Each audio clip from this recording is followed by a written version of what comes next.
আজকে আমরা যে টপিকগুলো পড়বো এটা হচ্ছে হাইওয়ে কোড আই লার্ন থেকে। তিনটা টপিক পড়ার চেষ্টা করব আমরা, কমে হইলে অন্তত দুইটা শেষ করব। ফার্স্টেরটা হচ্ছে rules for driver and motorcyclist, এখানে হাইওয়ে কোড আই লার্নের এই টপিকটা। তারপরে general rules, techniques and advice for all drivers and riders and using the road. এই তিনটা আজকে আমার শেষ করে দেওয়ার ইচ্ছা। তিনটা ইম্পর্টেন্ট, কারণ এই তিনটাতে আমরা এই পর্যন্ত আজকে যা যা মানে কোয়েশ্চেন সলভ করছি, অনেক কোয়েশ্চেন সলভ করছি, সেই কোয়েশ্চেনে দেখবেন যে ম্যাক্সিমাম গুলো এখান থেকে আসা, এই টপিক গুলো থেকে। তাই আমার মনে হলো যে লেসন গুলো আপনাদেরকে পড়ায় দিয়ে রিভিশনও হয়ে যাবে। আচ্ছা, প্রথমে আমরা রুলস ফর ড্রাইভার্স এন্ড মোটরসাইক্লিস্ট এসে পড়ি। এখানে বলা হচ্ছে ভেহিকেল কন্ডিশন, যানবাহনের অবস্থা আপনার। You must ensure your vehicle and trailer comply with the full requirements of the road vehicles. আপনাকে অবশ্যই নিশ্চিত করতে হবে যে আপনার যানবাহন এবং ট্রেলার বা ট্রাক বাস যেটাই আপনি চালান সেটা যেন সড়ক যানবাহন বা যে নিয়ন্ত্রণের জন্য যারা আইনটা যারা করে, ঠিক আছে, রোড ভেহিকেলস লাইটিং রেগুলেশন, ঠিক আছে, তাদের নিয়মানুবর্তিতার মধ্যে যেন পড়ে, তাদের নিয়মের মধ্যে যেন এগুলো সব পড়ে, সেটা আপনার মেকশোর করতে হবে। তারপরে এই কোয়েশ্চেনটা আমরা সলভ করছিলাম যে make sure that you are fit to drive, আপনি যেন সুস্থ থাকেন সেটা মেক শিওর করবেন ড্রাইভ করার ক্ষেত্রে। এবং you must report to the driver and vehicle licensing agency, শর্টে যেটাকে ডিভিএল এ বলি আমরা, any health condition likely to affect your driving. একটা প্রশ্ন ছিল আমাদের যে কোনো হেলথ কন্ডিশন যদি আপনার ড্রাইভিং এবিলিটির উপরে প্রভাব ফেলে, স্কিলস এর উপর প্রভাব ফেলে, সেই ক্ষেত্রে আপনার কি করতে হবে? আনসার দেওয়া ছিল যে নোটিফাই দ্য ডিভিএল এ, ঠিক আছে। এটাই এখানে বলা হয়েছে, আপনার যদি কোনো কন্ডিশন থাকে, হেলথ কন্ডিশন যেটার জন্য আপনার ড্রাইভিং এফেক্ট পড়তে পারে, আপনার ডিভিএল কে সেটা জানাতে হবে। তারপরে driving when you are tired greatly increases your risk of collision. To minimize this risk, make sure you are fit to drive. আপনি যদি ক্লান্ত অবস্থায় গাড়ি চালান সেই ক্ষেত্রে আপনার অ্যাক্সিডেন্ট করার সম্ভাবনা বেড়ে যাবে। তাই সেই রিস্কটাকে মিনিমাইজ করার জন্য বা কমানোর জন্য আপনি অবশ্যই মেক শিওর করবেন যে গাড়ি চালানোর আগে যেন আপনি ক্লান্ত না থাকেন এবং কমপ্লিটলি ফিট থাকেন। এবং ক্লান্ত থাকলে অবশ্যই do not begin a journey শুরু করবেন না। এটা good night sleep before embarking on a long journey. কোনো বড় বা লং জার্নিতে যাওয়ার আগে অবশ্যই একটা ভালো ঘুম দিয়ে নেবেন রাতের বেলা, যেন আপনি সকালবেলা জার্নি শুরু করা অবস্থায় ক্লান্ত না থাকেন। Avoid undertaking long journeys between midnight and 6 AM। Midnight বলতে রাত 12টা, এবং 6 AM তো জানেন সকাল 6টা বা ভোর 6টা। এই 12টা থেকে রাতের 12টা থেকে ভোর 6টা পর্যন্ত কোনো লং জার্নি করতে না করা হয়েছে, ঠিক আছে, মানে অ্যাভয়েড করতে বলা হয়েছে, এমন না যে নিষিদ্ধ, অ্যাভয়েড আর কি, না করাটাই ভালো। কারণ এই টাইমে হচ্ছে আপনার ন্যাচারাল অ্যালার্টনেস সবচেয়ে কমে থাকবে, কারণ এটা ঘুমের সময়। এই টাইমে অবশ্যই আপনি ততটা আপনার ব্রেন কাজ করবে না যতটা নর্মালি কাজ করে। তারপর plan your journey to take sufficient breaks. আমরা প্রশ্নতে পড়েছিলাম যে জার্নি করার টাইমে একঘেয়েমি যদি হয়ে যায় সেটা দূর করার জন্য বা টায়ার্ডনেস দূর করার জন্য কিভাবে জার্নি প্ল্যান করতে হবে। আমরা এখানে কি বলছিলাম যে minimum break of at least 15 minutes for every 2 hours of driving is recommended. অর্থাৎ প্রতি 2 ঘন্টা গাড়ি চালানোর পরে 15 মিনিটের জন্য ব্রেক নেওয়া হয় সেটা নিশ্চিত করতে হবে। তারপরে এটাও পড়ছিলাম if you feel at all sleep, আপনার যদি একদম ঘুম লাগে সেই ক্ষেত্রে stop in a safe place, একটা স্বাভাবিক জায়গায় দাঁড়াবেন যেখানে আপনার মনে হবে safe. Do not stop on the hard shoulder of a motorway. আমরা এটাও পড়েছিলাম যে কখনো মোটরওয়ের হার্ড শোল্ডারে, হার্ড শোল্ডার কোনটা, সর্ববামের lane, the most edge lane যেটা আর কি লেফট সাইডে যেটা থাকে, সেই লেনে কখনো দাঁড়াবেন। আর the most effective ways to counter sleepiness are to drink. এখন ড্রিঙ্ক দিয়ে আমরা আপনারা মদ্যপান ভাইবেন না, এখানে ড্রিঙ্ক দিয়ে বুঝাইছে 2 কাপস অফ ক্যাফিনেটেড কফি, অর্থাৎ আপনাকে কফি পান করার জন্য বলা হয়েছে যেন আপনার ঘুম না আসে, বা একটা শর্ট ন্যাপ, ছোট একটা ঘুম নেওয়ার জন্য বলা হয়েছে। এরপরে ভিশন অর্থাৎ দৃষ্টিশক্তি যেটা ভাবি আমরা। You must be able to read a vehicle number plate in good daylight from a distance of 20 metre. এই প্রশ্নটা অনেক ইম্পর্টেন্ট। আপনি 20 মিটার দূরত্বে যেন আপনি অপর গাড়ির নাম্বার প্লেট দেখতে পারেন, এইটুকু ভিজিবিলিটি আপনার মেক শিওর করতে হবে। আপনার এইটুকু নিশ্চিত করতে হবে যে 20 মিটার দূরে কি হইতেছে আপনি সেটা দেখতে পারেন, ঠিক আছে, দিনের বেলার আলো হোক বা যখনই হোক, ঠিক আছে। তারপরে আমরা আসি slow down and if necessary stop if you are dazzled by bright sunlight. Important না? আচ্ছা, এই জিনিসটা অনেক important. Do not drink and drive. মদ্যপান করবেন না এবং গাড়ি চালাবেন না। As it will seriously affect your judgement and abilities. আপনার যে এবিলিটিস থাকবে, অর্থাৎ আপনি গাড়ি চালাচ্ছেন, আপনার সেই স্কিলটা বা আপনার জাজমেন্ট, ফর এক্সাম্পল একটা গাড়ি কত গতিতে যাচ্ছে বা আপনি একটা গাড়িকে কিভাবে ওভারটেক করবেন, এই জাজমেন্টের যে স্কিলগুলো থাকে আপনার, অবশ্যই সেটা আপনি যদি ড্রিঙ্ক অ্যান্ড ড্রাইভ করেন অনেক বেশি পরিমাণে কমে যাবে, ঠিক আছে, মারাত্মক প্রভাব ফেলবে আপনার বিচার বিবেচনার উপরে, জাজমেন্টের যেটা ভালো বাংলা। এখন এখানের মধ্যে কতটুক আপনার লেভেল, মানে ব্লাড ব্রেথালাইজারে যখন আপনি ব্লো করবেন, ঠিক আছে, সেই ক্ষেত্রে কতটুক অ্যালকোহল পর্যন্ত আপনার যদি ব্লাডে থাকে তাহলে আপনাকে অ্যারেস্ট করতে পারে। এটা আমরা দেখি ইংল্যান্ড আর ওয়েলসের মধ্যে দেওয়া আছে 35 মাইক্রোগ্রামস পার 100 মিলিলিটার। মানে বুঝতেছেন 100 মিলিলিটারে মাত্র 35 মাইক্রোগ্রাম, গ্রামও না, 35 মাইক্রোগ্রামও যদি আপনার ব্লাড অ্যালকোহলে পায়, ঠিক আছে, তাহলে আপনাকে তারা অ্যারেস্ট করতে পারে। ঠিক আছে, এটা হচ্ছে ওয়েলসে আর ইংল্যান্ডের ক্ষেত্রে। আর স্কটল্যান্ডে হচ্ছে সেটা 22 মাইক্রোগ্রাম, মানে আরো কম, যেটা কিনা ব্রেথালাইজারে মোস্ট প্রবাবলি 0.02। হ্যাঁ 0.02, আর এটা হচ্ছে 0.035, অনেক কম। ঠিক আছে, তাই এটা করা যাবে না। এখন এই প্রশ্নগুলো আমাদের এখান থেকে আসে যে যদি আপনি অ্যালকোহল পান করেন বা মদ্য পান করেন সেই ক্ষেত্রে আপনার কি কি হইতে পারে। Give a false sense of confidence, আপনার যে কনফিডেন্স থাকে, ঠিক আছে, সেটা অনেক বৃদ্ধি হয়ে যায় যখন আপনি অ্যালকোহল পান করেন। এটা কিন্তু একটা ফলস সেন্স অফ কনফিডেন্স, এটা কিন্তু আসল কনফিডেন্স, এটা কমপ্লিটলি ফলস। এটা আপনাকে অ্যালকোহল পান করার জন্য আপনার মনে হবে যে আল্লাহ আমার অনেক কনফিডেন্স বেড়ে গেছে, বাট এটা ফলস।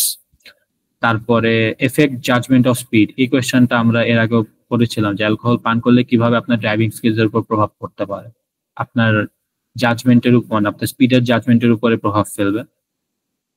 তারপরে reduce your driving ability even if you are below the legal limit, মনে করেন যে আপনি ব্রেথালাইজারে ব্রিথ করলেন, আপনার 0.035 বা 0.02 থেকেও কম আসলো, ঠিক আছে, আপনি লিগ্যাল লিমিটের মধ্যে আছেন, আপনি লিগ্যাল লিমিটের মধ্যে আপনার ব্লাডে অ্যালকোহল লেভেল আছে, তাও আপনার ড্রাইভিং এবিলিটি হ্যাম্পার করতে পারে এটা, কারণ অ্যালকোহল জিনিসটাই এমন। তারপরে আমরা আসি, you must not drive under the influence of drugs or medicine. For medicines, check with your doctor or pharmacist and do not drive if you're advised that you may be impaired. আমরা বলেছিলাম না, কোনো গাড়ি চালানোর সময় বা গাড়ি চালানোর আগে যদি আপনার কোনো মেডিসিন নেওয়া লাগে, বিশেষ করে হাঁচি কাশির যে মেশিনগুলো থাকে, ঠান্ডার জন্য যে ওষুধগুলো দেওয়া হয়, ঠিক আছে, ওই ওষুধগুলোর জন্য কিন্তু হালকা পরিমাণে যে ঘুমের সাবস্টেন্স অ্যাড করা থাকে যেন আপনার আরামে ঘুম আসে। ঠিক আছে, তাই যে কোনো মেডিসিন খাওয়ার আগে অবশ্যই আপনার ডাক্তার বা ফার্মাসিস্ট যারা থাকে তাদের থেকে শিওর হয়ে নেবেন যে এটা খাইলে আপনার ড্রাইভিং এর এবিলিটিতে কোনো হ্যাম্পার আসবে নাকি। তারপরে you must not drive if you have illegal drugs or certain medicines in your blood above specific limit, যেটা আপনারা জানেনই যে কোনো ড্রাগ যদি নিয়ে থাকেন আপনার ইলিগাল, সেটা নিয়ে অবশ্যই গাড়ি চালানো যাবে না। আচ্ছা, এখান থেকে এটু ইম্পর্টেন্ট। আচ্ছা ঠিক আছে, হ্যাঁ, বিফোর সেটিং অফ, প্রথম কি you have planned your route and allow sufficient time. আপনি যাত্রা শুরু করার আগে অবশ্যই আপনার যে যাত্রাটা করবেন এটা একটা প্ল্যান করে নিতে হবে যে আমি এইভাবে এইভাবে যাব, এই রাস্তা দিয়ে যাব, ওই রাস্তা দিয়ে যাব, এবং অ্যালাউড সাফিসিয়েন্ট টাইম, যথেষ্ট পরিমাণ সময় নিয়ে বের হইতে হবে আপনার। আর কুয়াশার ক্ষেত্রে এটা আরো বেশি পরিমাণে প্রভাব ফেলবে, ঠিক আছে, কুয়াশার ক্ষেত্রে আপনার আরো বেশি সময় নিয়ে বের হইতে হবে, আর স্নো হইলে তো কথাই নেই, যে টাইম তার থেকে দ্বিগুণ টাইম নিয়ে বের হওয়া উচিত। তারপরে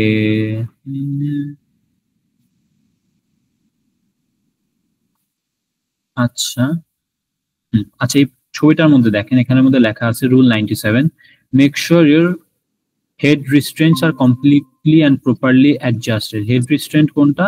এই যে আপনি যেখানের মধ্যে মাথাটা রাখতেছেন, ঠিক আছে, এটা হচ্ছে হেড রিস্ট্রেন্ট। এটা অবশ্যই আপনি চেক করে রাখবেন যেন এটা আপনার জন্য কমফোর্টেবল হয়। এটা আনকমফোর্টেবল হলে কিন্তু আপনি ড্রাইভিং করতে পারবেন না। আপনার যে ভিশন, ঠিক আছে, এই যে দেখেন এই লাইনটাতে বোঝাচ্ছে আপনি চোখ দিয়ে কিভাবে দেখতেছেন, সেটাতেও প্রভাব ফেলবে, তাই এটা মেক শিওর করবেন। এখন ভেহিকেল টোয়িং এন্ড লোডিং, এটা আমরা কারিকুলামে যখন করব তখন এই যে এখানের মধ্যে ভেহিকেল লোডিং একটা টপিক আছে, এই টপিকটাতে আমরা এই 21টা প্রশ্ন সলভ করব। তার আগে এই লেসনটা আমরা পড়ায় দিচ্ছি, ভালো হচ্ছে আপনাদের জন্যই। আচ্ছা, ভেহিকেল টোয়িং এন্ড লোডিং এর ক্ষেত্রে কিছু নিয়ম আছে। আপনার যে লাইসেন্সড লিমিট থাকবে, you must not tow more than your licence permits. আপনার যতটুক টো করার পারমিট আছে, অর্থাৎ আপনার লাইসেন্স আপনি যতটুক পর্যন্ত টো করতে পারবেন, তার থেকে বেশি ওজনের কিছু আপনি টো করতে পারবেন না, সেটা ইলিগাল। আপনাকে যদি ধরে এবং আপনার লাইসেন্স যদি দেখা হয় আর দেখে যে আপনি লিগাল লিমিটের থেকে উপরে টো করতেছেন, সেই ক্ষেত্রে আপনাকে তারা ডিটেইন করতে পারে।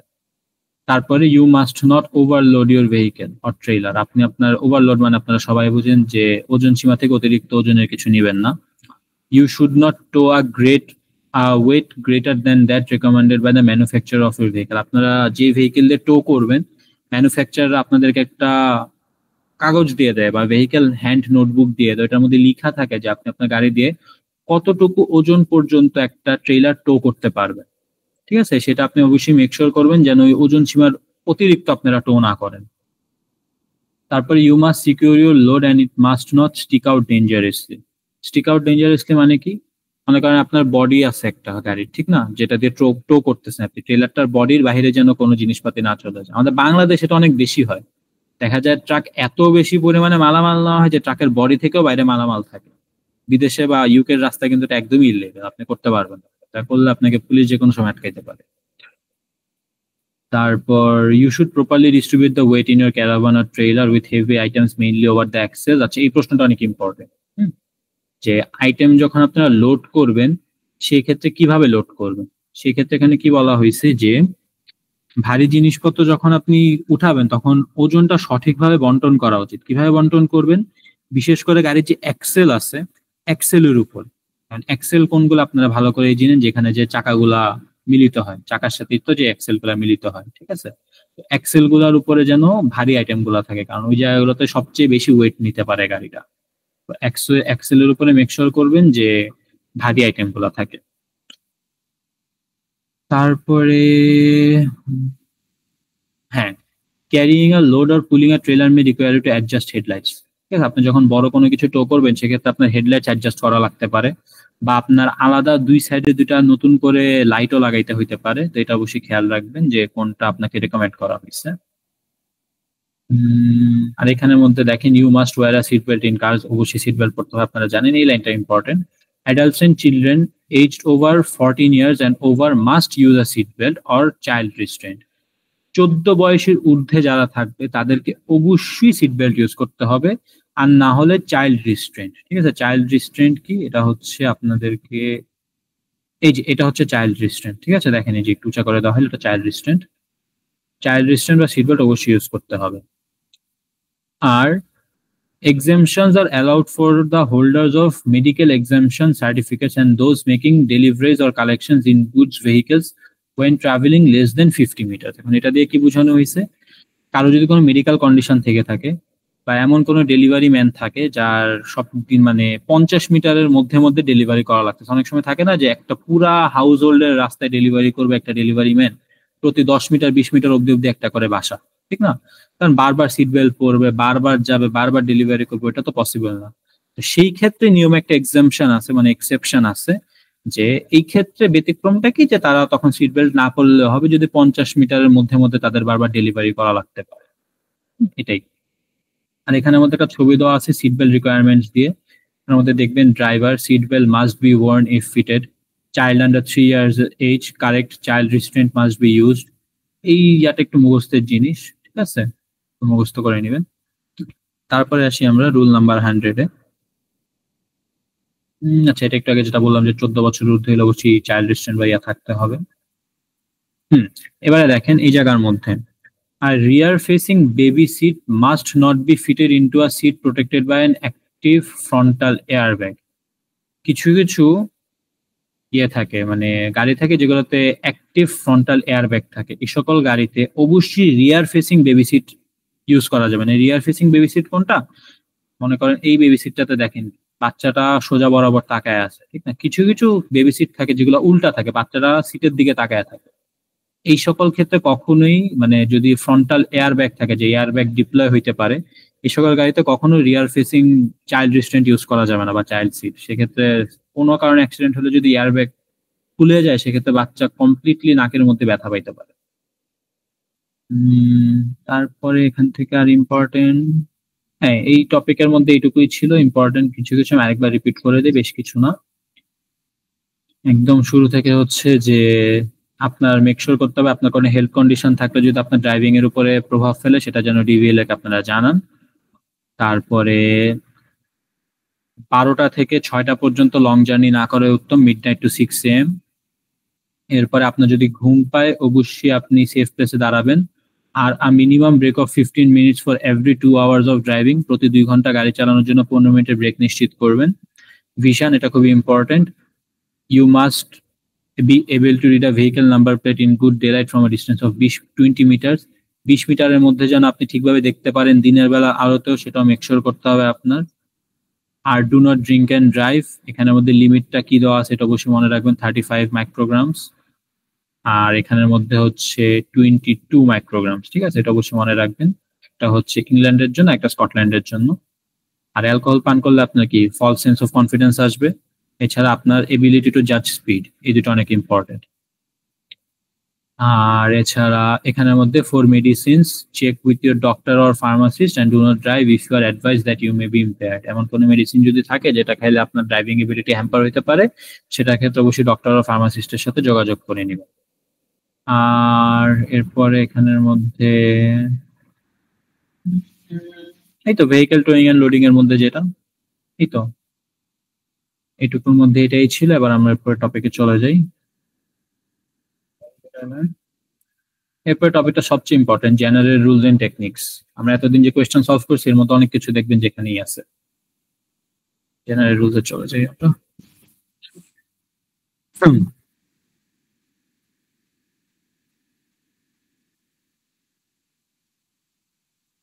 আচ্ছা, জেনারেলের মধ্যে যদি আমরা আসি, সর্বপ্রথমে আমরা পাই সিগন্যালস, ঠিক না? এখন সিগন্যালস এর মধ্যে কি দেওয়া আছে? Signals warn and inform other road users including pedestrians of your intended actions. আপনি যখন কোনো সিগন্যাল দিবেন, ফর এক্সাম্পল সেটা ইন্ডিকেটর হতে পারে, বা আপনার গাড়ির হেডলাইট আপনি ফ্ল্যাশ করলেন বা হর্ন দিলেন, প্রত্যেকটা কিন্তু একটা সিগন্যাল। এগুলো আপনাকে ইউজ করতে কেন বলা হয়? যেন আপনি অন্য রোড ইউজারদেরকে ইনফর্ম করতে পারেন বা পথচারীদের ইনফর্ম করতে পারেন যে আপনি কি করতে চান, তারা যেন সেটা বুঝে। তাই সিগন্যাল গুলো টাইমলি ইউজ করতে হবে। কি বলা আছে? Give clear signals in plenty of time having checked it is not misleading to signal at that time. পর্যাপ্ত সময়ের মধ্যে আপনার সিগন্যাল দিতে হবে এবং মেকশোর করতে হবে যে আপনার সিগন্যালটা যেন অন্য কোনো সিগন্যালের সাথে মিসলিডিং না হয়। তারপরে use them to advice other road users before changing course or direction, stopping or moving of. গাড়ি চালানোর অবস্থায় লেন চেঞ্জের ক্ষেত্রে বা আপনার ডিরেকশন চেঞ্জের ক্ষেত্রে বা যে কোনো, আপনি মনে করেন সোজা লাইনে চালাচ্ছেন, যে কোনো কিছু চেঞ্জের ক্ষেত্রেই সিগন্যাল আপনি ইউজ করবেন এবং যথেষ্ট সময়ের মধ্যে ইউজ করবেন এবং ইউজ করার শেষে ক্যান্সেল করে দিবেন।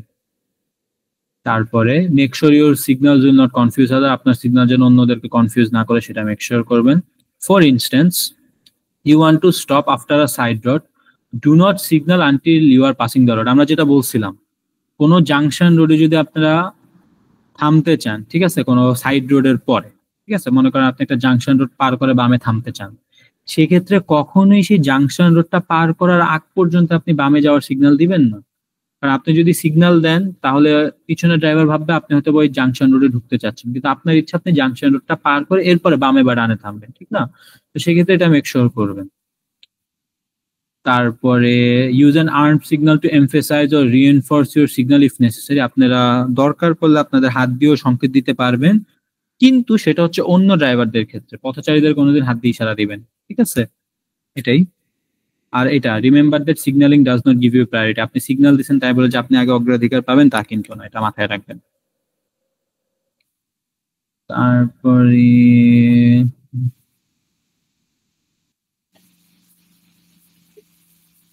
Police stopping procedure, I guess আপনারা সবাই জানেন যে পুলিশ যদি থামতে বলে কিভাবে থামতে হবে।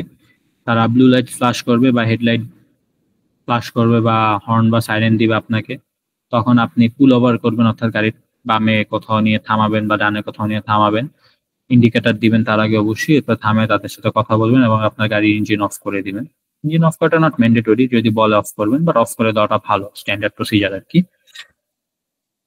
এরপরে আমরা এসে পড়ি driver and vehicle standards agency officers, DVS officer যারা, এই ডিভিএস অফিসাররাও কিন্তু আপনাদেরকে রাস্তার মধ্যে থামাইতে পারে, মোটরওয়েজও থামাইতে পারে, ঠিক আছে? এখন তারা কিভাবে আপনার অ্যাটেনশন অ্যাট্রাক্ট করবে? পুলিশ যেমন নীল কালারের মানে বাতি ইউজ করে, ঠিক আছে, তেমনি ডিভিএস অফিসার হচ্ছে অ্যাম্বার লাইটস ইউজ করে, অর্থাৎ হলদে কমলা লাইটস ইউজ করে, ঠিক আছে? তারাও ঠিক একইভাবেই আপনাকে থামানোর জন্য বলবে যেভাবে আপনাকে পুলিশ অফিসাররা থামায়। ট্রাফিক অফিসাররাও সেম, ট্রাফিক অফিসাররাও অ্যাম্বার লাইটস ইউজ করে, তাদের ক্ষেত্রে যেভাবে থামার কথা ঠিক সেভাবেই থামবে, ঠিক আছে? আর ইঞ্জিন বন্ধ করে দিবেন। এই যে এবার আমরা আসি ফ্ল্যাশিং হেডলাইটস। কখন আপনি আপনার হেডলাইটস ফ্ল্যাশ করবেন এটা নিয়ে এখন। Only flash your headlights to let other users know that you are there. শুধুমাত্র তখনই হেডলাইটস ফ্ল্যাশ করবেন যখন আপনার মনে হবে যে আপনার সামনের রোড ইউজারকে আপনার বুঝাইতে হবে যে আপনি এখানে আছেন এবং তার উচিত আপনার উপরে একটু মনোযোগ আকর্ষণ করা, এটাই, ঠিক আছে? এছাড়া অন্য কোনো কারণে হেডলাইটস দিবেন না। স্পেশালি অনেক মানুষজন দেখা যায় যে বিরক্ত হয়ে গেলে, সামনের মনে করেন সামনে গাড়ি আসতে চালাচ্ছে, আমি বিরক্ত লাগতেছে, হেডলাইটস ফ্ল্যাশ করতে থাকে এগ্রেসিভলি, এগুলো করবেন না কখনো। আর সবসময় মনে রাখবেন, never assume that flashing headlights is a signal inviting you to proceed. অর্থাৎ আপনি হেডলাইটস ফ্লাশ করছেন, তার মানে এটাই না যে আপনি এখন আগানোর অগ্রাধিকার পাবেন। এটা মেক শিওর করবেন যে আপনি, আমাদের বাংলাদেশে একটা জিনিস অনেক কমন, যে আপার ডিপার দেওয়া মানে কি, যে আমি তো আপার টিপার দিয়ে ফেলছি, এখন আমার যাওয়ার অগ্রাধিকার আছে, অন্য কেউ আসতে পারবে না। এটা কিন্তু কমপ্লিটলি ভুল একটা ধারণা, এটা নিয়ে কোনোদিন গাড়ি চালাবেন না। আর এই যে হর্নের ইউজ, এই কোয়েশ্চেনটা আমরা এর আগে সলভ করছি। Use only when your vehicle is moving and you need to warn other road users of your presence. ঠিক আছে, শুধুমাত্র তখনই হর্ন ইউজ করবেন যখন আপনার অন্য রোড ইউজারদেরকে মনে হবে যে আমার তাদেরকে সতর্ক করা উচিত যে আমি এখানে আছি। হ্যাঁ, আর কখনো স্টেশনের অর্থাৎ গাড়ি থেমে থাকা অবস্থায় হর্ন ইউজ করবেন না। আর ট্রাফিক বিল্ট আপ এরিয়া, ঠিক আছে, যেসব জায়গায় মনে করেন যে অনেক ট্রাফিক থাকে, সব জায়গায় হর্ন ইউজ করবেন না। ঠিক আছে, বিল্ট আপ এরিয়া বলতে হচ্ছে গিয়ে যে আবাসিক এলাকায় যেগুলো থাকে, এগুলো 11:30 থেকে 7টা অব্দি রাতের, কখনই হর্ন ইউজ করবেন না। আর লাইটিং রিকোয়ারমেন্টস আচ্ছা, এখানের মধ্যে দেখেন, use headlights at night except on a road which has lit street lighting. রাতের বেলা বসে হেডলাইট ইউজ করবেন, শুধুমাত্র সেই সকল রাস্তায় হেডলাইট ইউজ করবেন না যে সকল রাস্তা একদম কমপ্লিটলি লিট আছে, অর্থাৎ কমপ্লিটলি আলোকিত আছে সব রাস্তায়। Those roads are generally restricted to a speed limit of 30 miles per hour. ঠিক আছে, ওই সকল রোডগুলো মাত্র 30 মাইল পার আওয়ারের স্পিডে হচ্ছে গিয়ে লিমিটেড থাকে, এটা খেয়াল রাখবেন। এরপরে use headlights when visibility is seriously reduced, আমরা সামনের রুলে পড়বো 226 নম্বর যখন পড়াবো। এখানের মধ্যে দেখেন নাইট আওয়ার বলতে কোনটা বোঝানো হয়। ঠিক আছে, night hour is defined as the period between half an hour after the sunset, অর্থাৎ সূর্যাস্তের আধা ঘন্টা পর থেকে, এবং half an hour before the sunrise, সূর্যোদয়ের আধা ঘন্টা আগ পর্যন্ত। অর্থাৎ সূর্যাস্তের আধা ঘন্টা পর থেকে সূর্যোদয়ের আধা ঘন্টা আগে পর্যন্ত পুরাটাই হচ্ছে নাইট টাইম, অর্থাৎ রাতের বেলা। 114তে এসে পড়ি আমরা। You must not use any lights in a way which would dazzle or cause discomfort to other road users, including pedestrians, cyclists, and horse riders. তা আমিও আগেও বলছিলাম, এমন ভাবে হেডলাইট ইউজ করবেন না যেন অন্য কোনো রোড ইউজারদের বিভ্রান্তির সৃষ্টি হয়। আর use front or rear fog lights unless visibility is seriously reduced. ঠিক আছে, কখন ফ্রন্ট ফগ লাইটস বা রিয়ার ফগ লাইটস ইউজ করবেন? যখন সিরিয়াসলি আপনার ভিজিবিলিটি রিডিউসড হয়ে যাবে। আর যখন ভিজিবিলিটি ঠিক হয়ে যাবে তখন আবার আপনার সেগুলো অফ করে দিতে হবে, নাহলে অন্যান্য ড্রাইভারদের ক্ষেত্রে বিভ্রান্তিকর হতে পারে এটা। আর এরপরে এখান থেকে এই যে you should also use dipped headlights or dim dip if fitted at night in built up areas and in dull daytime weather to ensure that you can be seen. আপনি dipped headlights ইউজ করতে পারেন built up এরিয়াতে, make sure করার জন্য যেন আপনাকে সবাই দেখতে পারে। তারপরে কিপ ইউর হেডলাইটস, এটা অনেক important point, keep your headlights dipped if when you are overtaking until you are level with other vehicle and then change to main beam if necessary. Tanvir ভাই কল দিচ্ছে কেন? আচ্ছা ঠিক আছে, এখানের মধ্যে বলা হয়েছে যে আপনি যখন ওভারটেক করবেন তখন আপনার হেডলাইট সবসময় ডিপ, অর্থাৎ আপনার হেডলাইট কমায় রাখতে হবে যতক্ষণ পর্যন্ত না আপনি আপনার যে গাড়িটাকে ওভারটেক করতেছেন ওইটার সাথে একদম লেভেল হয়ে গেছেন, অর্থাৎ আপনি যে গাড়িটাকে ওভারটেক করতেছেন সেটা আর আপনার গাড়ি একদম পাশাপাশি লেভেল, ততক্ষণ পর্যন্ত আপনার ডিপ হেডলাইট ইউজ করতে হবে। এরপরে আপনি হাই বিম ইউজ করতে পারেন, সমস্যা নেই, বাট খেয়াল রাখতে হবে যেন অন্যান্য অপর দিক থেকে আসা গাড়ির জন্য যেন সেটা বিভ্রান্তিকর না হয়। এই যে হ্যাজার্ড ওয়ার্নিং লাইটস, আমি পরীক্ষাতে এই সেম জিনিসটা দিছিলাম যে কখন আপনি হ্যাজার্ড ওয়ার্নিং লাইটস ইউজ করতে পারবেন। These may be used when your vehicle is stationary to warn that it is temporarily obstructing traffic. এটা আমি এর আগে বলছি, আপনার যদি ভেহিকেল কোনো কারণে ট্রাফিক অবস্ট্রাক্ট করে স্টেশনারি অবস্থায় থাকাকালে, সেক্ষেত্রে আপনি হ্যাজার্ড ওয়ার্নিং লাইট ইউজ করতে পারেন, কিন্তু সেটা তখনই যখন আপনার কোনো সমস্যা হয়েছে, সেই ক্ষেত্রে আপনার এখন থেমে থাকতে হইতেছে, এছাড়া না। তারপরে never use them as an excuse for dangerous or illegal parking. কখনোই ডেঞ্জারাস বা ইলিগাল পার্কিং এর জন্য আপনি হ্যাজার্ড ওয়ার্নিং লাইট ইউজ করবেন না, ঠিক আছে, এটা নিয়ম বহির্ভূত।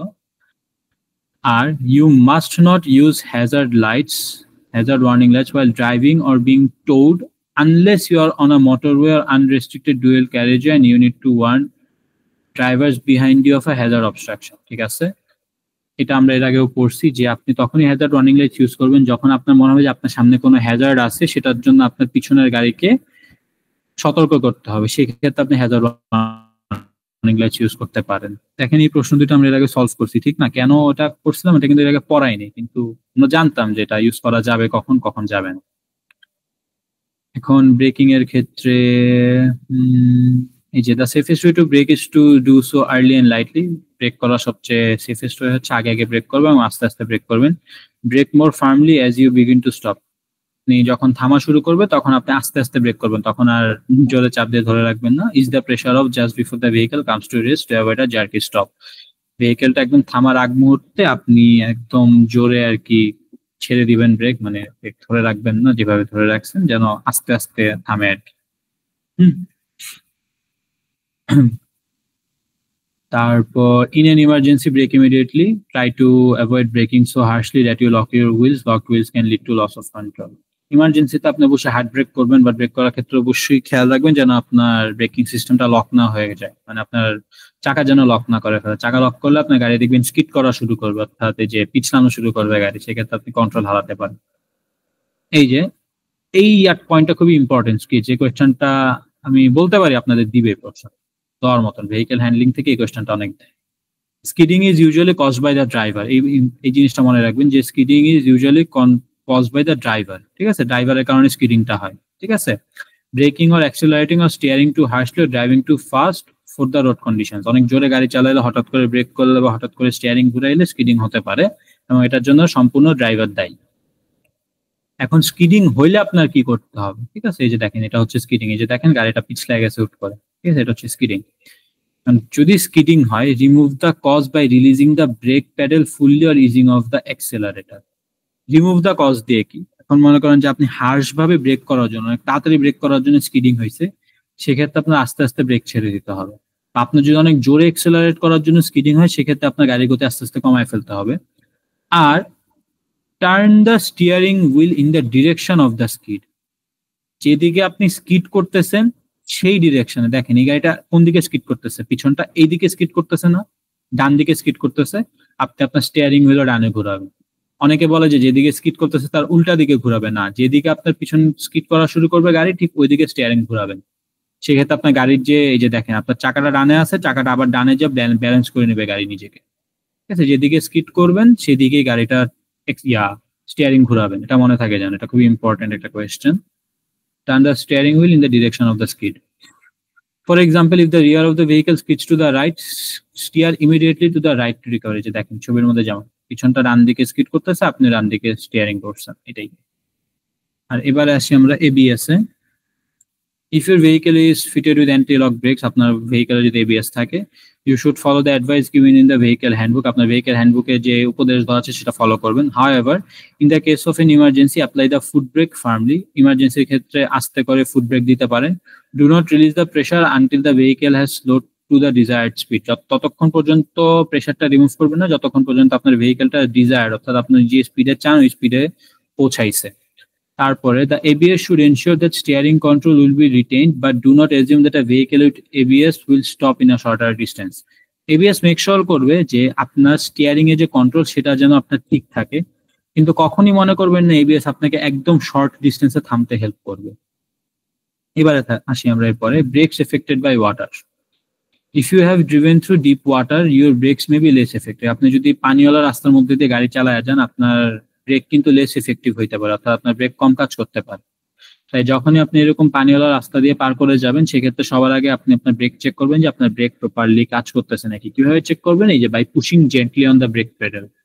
ব্রেক প্যাডেলে জেন্টলি পুশ করবেন এবং দেখবেন যে আপনার ব্রেক ঠিকভাবে কাজ করতেছে নাকি। কোস্টিং, গত ক্লাসে আমরা কোস্টিং কি শিখছিলাম, গাড়ি নিউট্রালে রেখে চালানো, ঠিক আছে। এখন কেন কোস্টিং করা খারাপ এটা আমরা গতকালকে কোশ্চেন সলভিং করছি, বাট এখানে মধ্যে সবগুলো বলা আছে। Engine breaking is eliminated. Costing করলে আপনার ইঞ্জিন ব্রেকিং কাজ করবে না। Vehicle speed down wheel increase quickly. আপনি যদি ডাউন হিলে গাড়ি চালান সেক্ষেত্রে আপনার গাড়ির গতি অনেক বেশি পরিমাণে বেড়ে যাবে। তারপরে increase use of foot brake can reduce its effectiveness. যখন গাড়ি এরকম পোস্টিং করে তখন শুধুমাত্র আপনি আপনার ফুট ব্রেক ইউজ করেন, সেক্ষেত্রে এফেক্টিভনেসটা কমে যেতে পারে। Steering response will be affected. আপনার স্টিয়ার করার রেসপন্সটা এফেক্টেড হবে, particularly on bends and corners, ঠিক আছে। মোড় বা বাঁকে আপনার স্টিয়ারিং এর এবিলিটিটা কমে যাবে। আর it may be more difficult to select the appropriate gear when needed. দরকারের সময় অ্যাপ্রোপ্রিয়েট গিয়ারটা সিলেক্ট করা আপনার জন্য কঠিন হতে পারে পোস্টিং এর ক্ষেত্রে। তারপর এখানে দেখি আমরা the driver and the environment, চালক এবং পরিবেশ। You must not leave a parked vehicle unattended with the engine running or leave a vehicle engine running unnecessary while the vehicle is stationary on a public road. গাড়ি যখন থামা থাকবে সেই অবস্থায় কখনো আপনি গাড়ির ইঞ্জিন চালায় রাখবেন না, যেখানেই হোক, পার্ক করা হোক বা পাবলিক রোডে হোক। Generally, if the vehicle is stationary and is likely to remain so for more than a couple of minutes, you should apply the parking brake and switch off the engine to reduce emissions and noise pollution. যদি আপনার গাড়ি এমন হয় যে কোথাও থামাইছেন এবং বেশ কিছুক্ষণ সেখানে থেমে থাকতে পারে, সেক্ষেত্রে আপনি আপনার পার্কিং ব্রেক যেটা আছে, ঠিক আছে, সেটা এঙ্গেজ করে দিবেন যেন গাড়ি কোনোভাবেই রোল করতে না পারে, এবং আপনার গাড়ির ইঞ্জিন বন্ধ করে দিবেন এমিশন, অর্থাৎ এই যে দূষণ কমানোর জন্য, নয়েজ পলিউশন বা শব্দ দূষণ কমানোর জন্য। আচ্ছা, however, it is permissible to leave the engine running if the vehicle is stationary in traffic or for diagnosing faults. আপনি যদি ট্রাফিকে ফেসে থাকেন সেক্ষেত্রে আপনি গাড়ি আপনার অন রাখতে পারেন, সমস্যা নেই। বা আপনার গাড়িতে কোনো সমস্যা হয়েছে আপনি সেটা চেক করার জন্য গাড়িটা অন করে রাখেন, সেটাও সমস্যা নেই। এই চারটা অনেক ইম্পর্টেন্ট, স্পিড লিমিট, ঠিক আছে, কোন গাড়ির জন্য কোথায় কোনটা, ঠিক আছে, এই চারটা আপনারা অবশ্যই মেকশোর করবেন মুখস্থ করার ক্ষেত্রে, ঠিক আছে। স্পেশালি এই যে কার্স, টোয়িং, ক্যারাভানস আর ট্রেলার, যেটা খুবই ইম্পর্টেন্ট, ঠিক আছে। প্রায় কোয়েশ্চেন আসে যে মোটরওয়ের মধ্যে একটা গাড়ি যেটা কিনা একটা ক্যারাভানকে টো করতেছে, সেটা সর্বোচ্চ স্পিড লিমিট কি হইতে পারে? 60 মাইলস পার আওয়ার, ঠিক আছে। তো এই কোয়েশ্চেন গুলোর জন্য ইম্পর্টেন্ট, স্পিড লিমিট দিয়ে কোনো প্রশ্ন আসলে তো এই চারটা আপনারা মুখস্থ করলো। অন্তত সবগুলো মুখস্থ না করতে পারলো গাড়ি, মোটরসাইকেল, কার্স আর হচ্ছে বাস, আর গুডস ভেহিকেলের মধ্যে জাস্ট একটা মুখস্থ করলেই হবে, সবগুলো প্রায় কাছাকাছি। এরপরে আমরা স্পিড লিমিটসে চলে আসি, এটা এখানে যা ওইখানে তো সেম জিনিসই, একই। আর এই যে আমরা যে পড়ছিলাম 2 সেকেন্ডস গ্যাপের রুল, ঠিক আছে, একটা গাড়ির সাথে আরেকটা গাড়ির আপনার মিনিমাম 2 সেকেন্ডের গ্যাপ মেনটেন করতে হবে, এটাই নিয়ম। সেটা হচ্ছে কোন সময়? যখন ওয়েদারটা একদম ড্রাই থাকবে, নর্মাল ওয়েদার, স্বাভাবিক ওয়েদারের ক্ষেত্রে। আর যদি বৃষ্টি হয় সেটা সেই ক্ষেত্রে 4 কিলোমিটার হয়ে যাবে, 4 মিটার হয়ে 4 সেকেন্ড হয়ে যাবে, মাই ব্যাড। আর এখানের মধ্যে টিপিক্যাল স্টপিং ডিস্টেন্সেস দেওয়া আছে, আপনি কত গতিতে গাড়ি চালালে আপনার ডিস্টেন্স কত লাগবে স্টপ হইতে, ঠিক আছে। এখানে থিঙ্কিং ডিস্টেন্স, আপনার চিন্তা করতে কয় মিটার চলে যাবেন এবং থামতে কয় মিটার লাগবে, এখানে সবই দেওয়া আছে, এটা মুখস্থ করতে হবে। আর এই যে allow at least 2 second gap, যেটা একটু আগে বললাম। আর the gap should be doubled on wet road, অর্থাৎ 2 সেকেন্ডটা 4 সেকেন্ড হয়ে যাবে ভিজা রাস্তার ক্ষেত্রে, and increase still further on icy roads. আচ্ছা, এবার আমরা আসি ব্রোকেন হোয়াইট লাইন। আপনারা দেখবেন রাস্তার মধ্যে গাড়ি চালানোর টাইমে রাস্তার মাঝে যে এরকম লাইন দেওয়া থাকে, লাইনগুলো যে সাদা যে লাইনগুলো, সেগুলো অনেক ক্ষেত্রে মাঝে মাঝে ভাঙ্গা থাকে। এই ভাঙ্গাগুলো দিয়ে কি বোঝায়, ঠিক না? এখন দেখেন, when this line lengthens, অর্থাৎ এই লাইনটার যখন দীর্ঘায়িত হয় এবং গ্যাপ শর্টেন, লাইনটা দীর্ঘায়িত হইতেছে এবং একটা লাইনের সাথে আরেকটা লাইনের যে দূরত্ব সেটা কমে যাচ্ছে, এর মানে সামনে কোনো হ্যাজার্ড বা বিপদ আছে। It means that there is a hazard ahead. Do not cross it unless you can see the road is clear and wish to overtake or turn off. ততক্ষণ পর্যন্ত ক্রস করবেন না যতক্ষণ পর্যন্ত আপনি ঠিকভাবে না দেখতেছেন যে সামনে রাস্তা ক্লিয়ার আছে বা আপনি ওভারটেক করতে চাইতেছেন ততক্ষণ। Double white lines where the line nearest to is broken. দেখবেন রাস্তায় এরকম মাঝ বরাবর দুইটা লাইন করা থাকে কখনো, এই লাইনগুলোর মধ্যে কখনো দেখা যায় যে একটা লাইন ভাঙ্গা থাকে এবং আরেকটা লাইন একদম ভাঙ্গা ছাড়া যাইতে থাকে। আপনার কাছের লাইনটা যদি ভাঙ্গা থাকে তার মানে আপনি ওভারটেক করতে পারবেন, ঠিক আছে, আপনার কাছের লাইন যদি ভাঙ্গা থাকে। আর যদি আপনার কাছের লাইনটা সলিড থাকে তার মানে আপনি ওভারটেক করতে পারবেন না, এটাই। তারপরে এগুলো আপনারা জানেন, রিফ্লেকটিভ রোড স্টার, যের আগে সেদিন গত ক্লাসে আমি পড়াইছিলাম, যে রেড স্টার দিয়ে সীমানা বোঝায় রাস্তার, ঠিক আছে, এটা খেয়াল রাখবেন।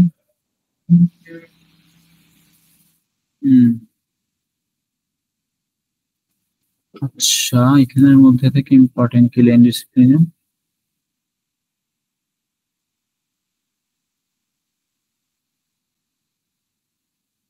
আচ্ছা, সিঙ্গেল ক্যারেজওয়েটা ইম্পর্টেন্ট, লেন ডিসিপ্লিন অত ইম্পর্টেন্ট না। সিঙ্গেল ক্যারেজওয়েতে আমরা দেখি, where a single carriageway has 3 lanes and the road markings or signs do not give priority to traffic in either direction, ঠিক আছে, use the middle lane only for overtaking or turning right. Remember, you have no more right to use the middle lane than a driver coming from the opposite direction. 3 লাইনের যে single ক্যারেজওয়ে গুলো থাকে, আমি এর আগে বলছিলাম, সেখানে মাঝখানের রাস্তাটা আপনারা শুধুমাত্র ওভারটেকিং এর জন্য ইউজ করতে পারবেন, কিন্তু সাবধানে ইউজ করবেন, কারণ উল্টা সাইডের গাড়িও সেই মিডল লাইনে ইউজ করবে ওভারটেকিং এর জন্য, এবং আপনার মানে কোনো বেশি অগ্রাধিকার নাই যে আপনি মিডল লাইনটা অপোজিট সাইড থেকে আসা গাড়ির থেকে বেশি ইউজ করতে পারবেন, ঠিক আছে। এটা খেয়াল করবেন। আর do not use the right hand lane, কোনোদিনই এরকম 3 রাস্তা সিঙ্গেল ক্যারেজওয়েতে রাইট সাইডের লেন ইউজ করবেন না, কারণ এদিক থেকে অপোজিট সাইড থেকে গাড়ি আসতেছে। তারপরে where a single carriageway has 4 or more lanes, 4 বা 4-এর অধিক লাইনওয়ালা যদি কোনো ক্যারেজওয়ে থাকে, use only the lanes that signs or markings indicate, সেই লেনগুলো ইউজ করবে যেগুলো ইন্ডিকেট করা আছে, সাইন্স দেওয়া থাকবে যে লেনগুলো আপনি ইউজ করতে পারবেন। আর ডুয়েল ক্যারেজওয়ের ক্ষেত্রে, আচ্ছা এটা অনেক important, climbing and crawler lanes, ঠিক আছে? এগুলো হচ্ছে কোনো রাস্তা যদি থাকে যেগুলো আপহিল যাওয়া লাগে, একটু উঁচায় ওঠা লাগে, সেসব রাস্তায় ক্লাইম্বিং এন্ড ক্রলার লেন্স দেওয়া থাকে, ঠিক আছে? এই লেন গুলো হচ্ছে গিয়ে আপনার ভারী গাড়ির জন্য, ঠিক আছে, স্লো মুভিং বা ভারী গাড়ির জন্য। তো এই লেন গুলাকে ইউজ করবে কারা? এরকম বড় বড় ভেহিকেল গুলো বা যেগুলো স্লো মুভিং ভেহিকেল, তারা এই লেন গুলো ইউজ করবে, তাই তারা এই লেন গুলোর ক্ষেত্রে অগ্রাধিকার পাবে। তারপরে সাইকেল লেন্স নিয়ে আপনারা অলরেডি জানেন, ঠিক আছে? বাস লেন্স নিয়ে আপনাদেরকে আমি পড়াইছি, আপনারা জানেন বাস লেন্স কখন ইউজ হয় বা কি।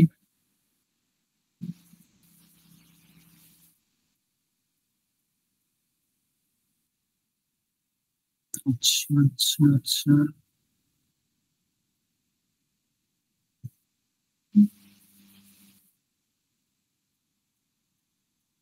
এখান থেকে মোটামুটি আর যা যা আছে আপনারা সবই জানেন, আমার পড়ানো হয়েছে, ঠিক আছে? যতটুকু আমার মনে হয়েছে পড়ানো দরকার ছিল আমি পড়ে দিলাম। উম, হ্যাঁ, রেসিডেন্সিয়াল সুইচ, আচ্ছা ঠিক আছে, এই সাইনটা অনেক ইম্পর্টেন্ট। আচ্ছা, এই যে ট্রাফিক কামিং মেজার্স এর মধ্যে এই যে এই জিনিসটা আপনি দেখেন, এই যে দেখেন এখানের মধ্যে একটা সাইন দেওয়া আছে, ঠিক আছে? রুলস 153 তে কি আছে? Chickens may be use to slow traffic down, chickens বলে, মাই ব্যাড, ঠিক আছে? এই যে দেখেন এখানে একটা সাইন দেওয়া আছে যে আপনি এদিক থেকে যাইতে পারবেন না, ঠিক না? আপনাকে অপেক্ষা করতে হবে, এই সাইড থেকে আসা গাড়ি আগে প্রায়োরিটি পাবে, অগ্রাধিকার পাবে, এই গাড়িটা যখন পার হবে তখন আপনি পার করতে পারবেন। তো এই সাইনগুলো খেয়াল রাখতে হবে আপনাদের, ঠিক আছে? যে এরকম সাইন যদি দেওয়া থাকে তার মানে আপনি পার করার আগে অপেক্ষা করতে হবে, এই সাইডের গাড়ি যখন পার হয়ে যাবে তখনই আপনি পার করবেন।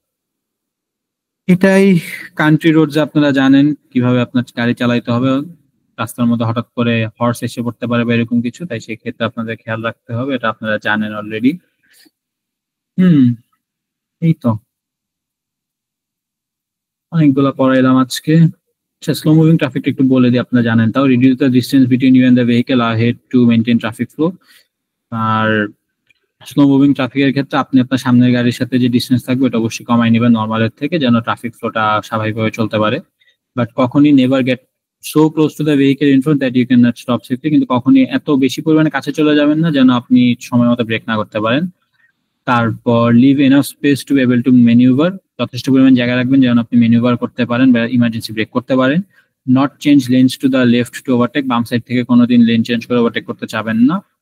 Allow access into and from side roads, এই যে দেখেন একটা জ্যাম আছে, বামে একটা রাস্তা আছে, এটা একটা সাইড রোড, এই সাইড রোডটা অলওয়েজ ক্লিয়ার লাগবে, আপনি গাড়িটা এখানের মধ্যে থামাবেন বা ওইখানের মধ্যে থামাবেন, এই মাঝের মধ্যে থামায় রাখবেন না, যেন সাইড রোডে যারা যাবে তাদের জন্য অ্যাক্সেস থাকে। যে দেখেন এই গাড়িটা থেকে সাইড রোডে ঢুকতেছে, এখন আমি যদি গাড়িটা এখানে থামায় রাখতাম তাহলে কি ঢুকতে পারতো? গাড়িটা পারতো না, এটা মেক শিওর করবেন। আর be aware of cyclist and motorcyclist who may be passing on other side, এটা আমি বলছিলাম। ট্রাফিকের মধ্যে দিয়ে গাড়ি চালানোর টাইমে অবশ্যই খেয়াল রাখবেন যে মাঝখান দিয়ে হঠাৎ করে সাইকেল বা মোটরসাইকেল ফিল্টার থ্রু করতে পারে, ঠিক না? এটা মেক শিওর করবেন, খেয়াল রাখবেন।